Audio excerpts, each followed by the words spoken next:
سرخط مهمترین خبرها: شروع مرافعه بازداشت‌شده‌های محله دروازه دوشنبه، تجلیل از عید قربان در تاجیکستان و بازداشت کارمند حفظ حقوق برای دزدی و قلابی.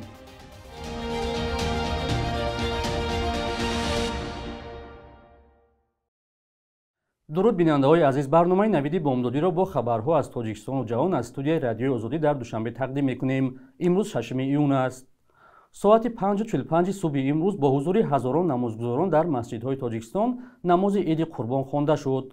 روحانیان قبل از ادای نماز مردم را به خیر و احسان و یاری به محتاجان دعوت کردند. امامعلی رحمون رئیس جمهوری تاجیکستان در پیام تبریکاتی خود به مناسبت عید قربان بار دیگر از مردم خواست که از آراستن دسترخوان پرخرج خودداری نموده به زیاده‌روی و نمایشکاری راه نداده و طلبات قانون درباره تنظیم و جشن و مراسم را رعایت نمایند. عید قربان یکی از دو عید مسلمانی سالها باز در تاجیکستان استراحت رسمی است. در این روز ساکنان برای ادای نماز به مسجدها رفته، سپس آنهایی که توان دارند به قربانی و دیگران برای زیارت قبر گذشتگان و عیادت خویش و تبار می‌روند. در دادگاه ناحیه اسماعیل سامانی پایتخت روز 3 ایون مرافعه دادگاهی بیش از 20 ساکن محله دروازه شهر دوشنبه آغاز یافت. در این باره برخی از نزدیکان گمانبرشدگان روز 5 ایون به رادیوی آزادی خبر دادند.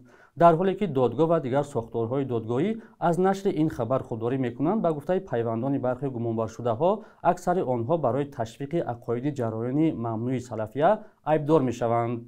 یکی از پیوندان بازداشت‌شده‌ها به رادیوی آزادی گفت که مرافعه روز سه‌شنبه آزاد صورت گرفت و پیوندان بازداشت‌شده‌ها به دادگاه راه یافتند. او گفت گمانبرشده‌ها با افراط‌گرایی خبر ندادن درباره جنایت وزنین یا مخصوصاً وزنین و همچنین خبر ندادن درباره شخصی که جنایت صادر کرده است متهم می‌شوند. خبر بازداشت ساکنان محله درواز که یزغلامی هستند روز 12 مارس رسانه‌ای شد، ولی از آن وقت تا حال هیچ نهاد قضیه را شرح نداده است. یزغلام جماعت در ناحیه ونج است، ولی بعضی از زادگانش در پایتخت و گوشه‌های دیگر تاجیکستان کار و زندگی می‌کنند. پلیس ولایت ختان از بازداشت مردی خبر داد که خود را کارمند حفظ حقوق معرفی نموده با استفاده از باوری ساکنان در چند حالت دست به قلابی میزند. به اطلاع اداره پلیس ولایت، مردی 31 ساله ساکن دوشنبه به یکی از مرکزهای خدمترسانی بانکی دوشنبه سیتی در ناحیه دوستی درآمده از کارمند مرکز 15000 سومانی گرفته غیب میزند.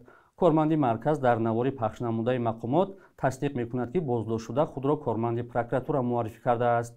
معلوم نیست نوار در چه شرایط ثبت شده است. پلیس میگوید دستگیر شده با همان شیوه، یعنی معرفی خود همچون کارمند حفظ حقوق، از چند دکان گوشت فروشی ساکنان ناحیه دوستی از 1000 تا 2000 سومانی با وعده برگردانیدن پول گرفته است. مردی بازداشت شده به قلابی و دزدی گمانزد شده، نسبتش پرونده جنایی باز شده است. نظر خود او به چنین اتهامات معلوم نیست.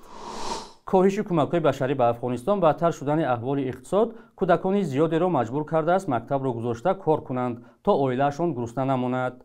بنا به گزارش سازمان‌های بین‌المللی بیشتر از 25% کودکان در افغانستان همسایه کار می‌کنند تا خانواده‌هایشان یک لقمه نان داشته باشند و گرسنه نخوابند. همکارم طاهر سفر در این باره گزارش می‌دهد. در افغانستان جنگ زده که گرسنگی به مردم تهدید می‌کند، کودکان زیادی مجبورند برای کمک به عائله کارهای سخت و دشوار را هم انجام دهند. ابراهیم محمدی 11 ساله از کابل آهنگری می‌کند تا برای عائله اندکی درآمد بیاورد. اینجا با کار می‌کنیم که کمک شه به فامیل خانواده ما. پدرم وقتی که می‌بینیم جگرم برش خون میشه، کارچوانی می‌کنه شب با ما اینجا کار می‌کنیم که کمک برگان کمک شود. استادش محمد فهیم میگوید ابراهیم به تدریج اصولهای آهنگری را از بر کرده است. امسال یاد گرفته کم کم. استاد که شود دیگه وقت کار داره. اهل خانواده ابراهیم 5 نفرند. یک خواهر و 2 برادر دارد. میگوید کار دشوار است ولی او چاره‌ای ندارد. پنجنیم مجسم می‌کنیم. تشریف دوستی خود میشیم و حرکت می‌کنیم تا یک ساعت کلین ساعت بعد اینجا میرسیم کار. وقتی که با اینجا آغاز نفق زیاد چی میدان میکنیم یا دستای مدر میکنیم یا پویه جای مدر میکنه باز یک روز نمیبا.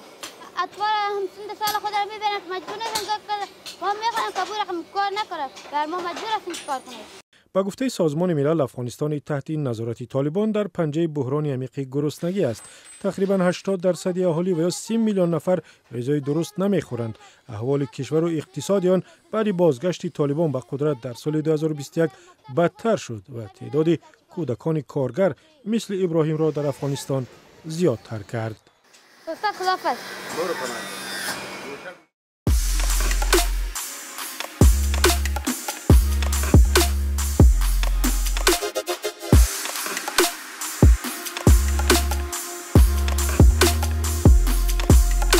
همه چیزی که میخواهند و میخواهید در اینجا هست.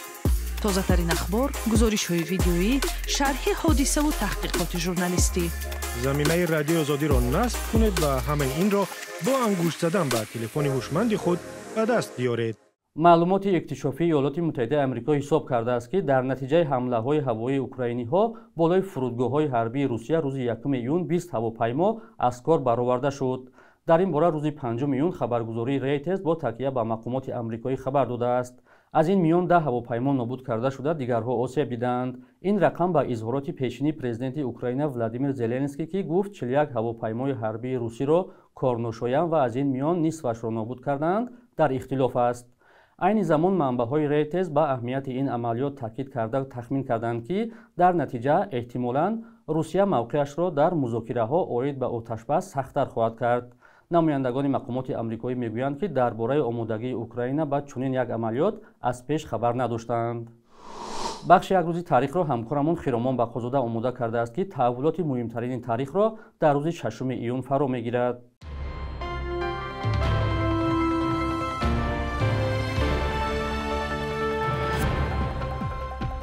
6 ایون سال 1947 هنرپیشه تئاتر و سینمای تاجیک سعیدو قربانов тавallud شده است که بیشتر با نقش‌هایش در فیلم‌های تاجیکی معروفیت کسب کرد. ختم کرده فاکولته کارگردانی دانشکده کینемاتوگرافیا اتحاد شوروی دوامی 10 ساله‌ها در تاجیکستان و بعد پاشخوری اتحاد شوروی در تئاتر درامایی به نام پوشکین شهر ماگنیتогорسک روسیه به حیث اکتور و رژیسور کار کرده است. یکی از خاطرماندترین نقش‌هایش در تاجیک فیلم دزدی بغدادی در فیلمنامه‌ها درباره خوجا نصرالدین بوده است. 6 ایون سال 2014 وزارت فرهنگ تاجیکستان گفت از این به بعد سفرهای هنری هنرمندان تاجیک را به خارج تحت نظارت می‌گیرد. برای این کار شورای بدیعی در نزد وزارت وظیفه‌دار شد که همه گونه نقشه و برنامه‌های هنری آوازخوان‌ها و کارمندان تئاتر را نظارت کرده حق پیشگیری از سفرهای آنها را هم داشته باشد. این قرار وزارت را چون محدود کردن آزادی‌های ایجادی هنرمندان انتقاد کردند. 6 ایون سال 2019 در 67 سالگی یک خادم معروف حکومت تاجیکستان و ژورنالیست سلطان حمد درگذشت. او سالهای 1990 همراه با هزارها پناهنده‌های دیگری تاجیک در اردوگاه‌های تاجیکان در افغانستان زیسته بعداً در هیئت کمیسیون آشتی ملی به حیث سخنگو خدمت کرده است. یکی از کارشناسان خوبی مسائل جنگ و صلح تاجیکان و وضع در افغانستان بود. یکی از کارهای ماندگارش جمع‌آوری آثار آوازخوان معروف افغان احمد ظاهر بود که برای شناخت بهتری این هنرمند در میان هواداران تاجیکش مساعدت کرده است. صبح امروز در بانک‌های تجارتی تاجیکستان 1000 روبل روسی 123 سومونی ارزش دارد. 100 دلار آمریکایی باشد تا 985 سومونی برابر است. قرب رسمی بانک ملی تاجیکستان برای امروز چنین تعیین شده است.